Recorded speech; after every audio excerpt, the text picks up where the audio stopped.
Magandang araw po sa inyo mga kaibigan. May latest update po tayo sa Gilas Pilipinas. Kanina lang may sinabi po si Coach Tim, dalawang bagay. Pinaliwanag pa niya kung bakit hindi pa siya magdadagdag ng players ngayon sa Gilas Pilipinas. At eto, posible po kayang ang sagot kaya hindi pa nakukuha si Kai sa NBA ay yung sinabi ni Jeremy Lin or yung sinabi po sa akin ng isang NBA insider.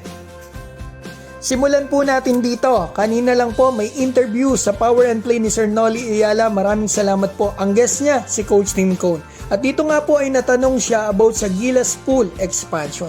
Na masasabi ko mga kaibigan na base po sa sinabi ni Coach Tim ay talagang desidido talaga siya na hindi muna palawakin ang player pool. Dalawa ang pinunto niya mga kaibigan. Ito yung una. There's monetary factors, there's budget factors.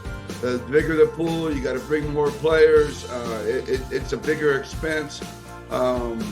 There's a lot of different things that go on just aside from just being able to add players. So budget po mga kaibigan ang unang concern ni Coach Tim at yung pangalawa naman sa pagkakaunawa ko po ay chemistry. Medyo nakakagambala daw po sa chemistry ng team ang pagdadagdag ng players. Gaya na lang daw po na pagpasok ni AJ sa Gilas na kahit matagal nang kasama ng Gilas, di naman nakakapag-ensayo. Medyo mahirap daw talaga ang flow, medyo nakakagambala ika nito.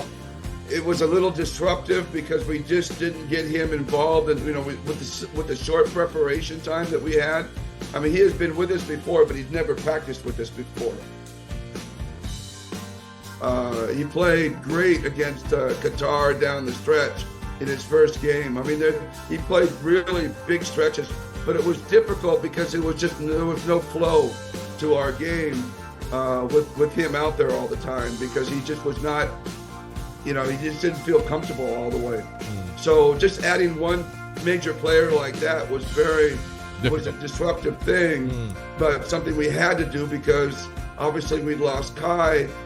So yan mga kaibigan, ang dalawang bagay na pinunto ni Coach Tim kung bakit hindi po siya nagdadagdag ng player dito sa ating national team. So ngayon, punta po tayo kay Kai Sotto. Eto mga kaibigan, honestly, si Kai po ang ating best chance para magkaroon tayo ng pure-blooded homegrown sa NBA.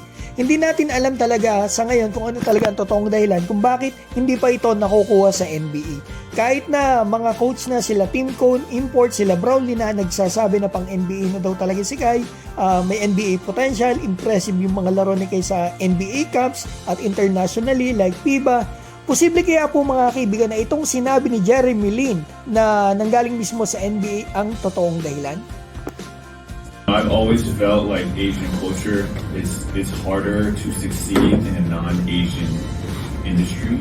If you're Asian and you're playing in Asia, that's one thing. But when you're Asian and you go to a place where nobody looks like you and nobody around you respects you, it takes a different level of killer to be able to make it. And I think that's what you get.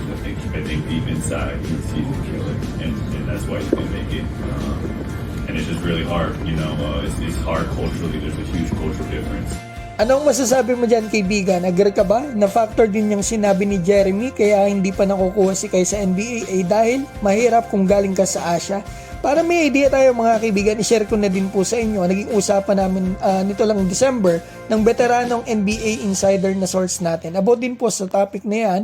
Etong mga kaibigan na sabi ko sa kanya, gusto kong malaman kung bakit hindi pa nakukuha si Kai kahit magaling siya at kaya niya maglaro sa NBA. Ang sagot po niya sa akin ay eto, kayo na po ang umunawa, baka mali ang masabi ko.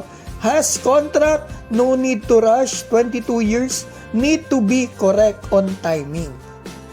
So yan mga kaibigan, ang balita po natin, mag-comment na po kayo sa baba about dito at babatiin ko lang po si Ate Edith Doromal, Ron Man, Jonice Rupo, Arthur Pablico, Mac Chanco ng USA, Joey Del Mundo, John Wok TV ng Davao, Mags Magday at Dodong Joseph ng New Zealand, John Kervilingat, Erwin Espares, PJ Manso at Epimaco Inc. Mga kaibigan, maraming salamat.